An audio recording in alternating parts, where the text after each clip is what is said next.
Being gay and in a long-term relationship, we are considering kids. What are your thoughts about gay people raising children?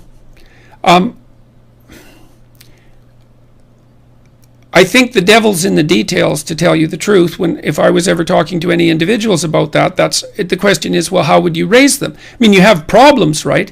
If you're both of the same sex, then you're going to have the problem of how to provide the proper model for, let's say you have a boy and a girl.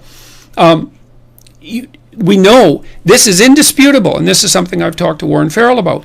Kids in intact heterosexual families where the father is present do way better on multiple indices than kids who are part of single parent families. Now, that doesn't mean that there are no single parents who do a good job, right? That's not the same bloody claim. Those are different claims. But on average, not only do kids where fathers are present do better, but societies, or even local societies where there are more fathers present, do better, not only for the kids that they're fathering, but the kids in the neighborhood where there are lots of intact families with fathers do better. And so I believe quite firmly that the nuclear family is the smallest viable human unit. Father, mother, child. Smallest viable unit. And if you fragment it below that, then you end up paying. Now, that doesn't mean that there aren't ways that you can operate in a smaller unit or a different unit effectively. But you have to contend with the fact that it's necessary for kids to have models for both sexes.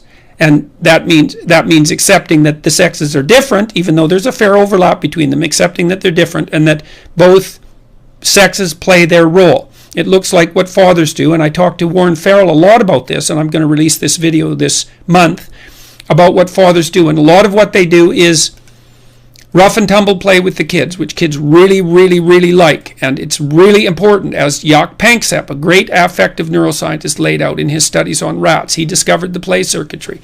And fathers, this is something Farrell told me, which was extraordinarily interesting, is that fathers use the joy of the possibility of play as a scaffold to help children learn to delay gratification. So imagine a father spends a bunch of time playing with his kids and they're having a great old time. They're wrestling around and pushing each other's limits to find out where they are and learning the physiological dance that goes along with direct contact, direct exciting contact, learning what hurts and what doesn't, and what constitutes fair play and what isn't, and how everybody can play and still enjoy the game, and how excited you could get before it's too much, and how much you should whine and how much you shouldn't, and when you can object to being hurt. All of that at a deeply embodied level. The kids love that. They'll line up for that. And Panksepp demonstrated very clearly that rats will work to play, and that rats play fair, and they learn to play fair because of iterated play bouts, and that if you don't let juvenile male rats play, then their prefrontal cortexes don't develop and they get attention deficit disorder, or the equivalent in rats, and then you can treat that with Ritalin.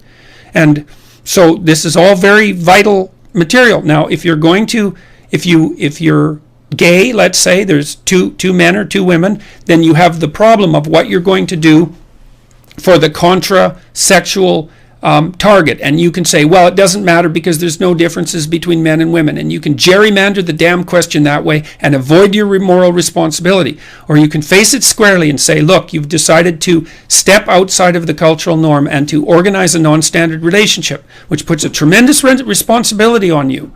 And then you have to figure out how you can provide for your children what it is that they would get in the classic minimal human unit. So, and more power to you. I hope you can do a good job of it. You know, I think there's room in the world for a diverse range of approaches to complex life problems like having kids and finding a partner. But that doesn't mean you get to bury your head in the sand about the absolute realities of life and the fact that there are biological differences between men and women. To deny that is reprehensible in my estimation. And besides, the empirical data, the scientific data are crystal clear. So, okay.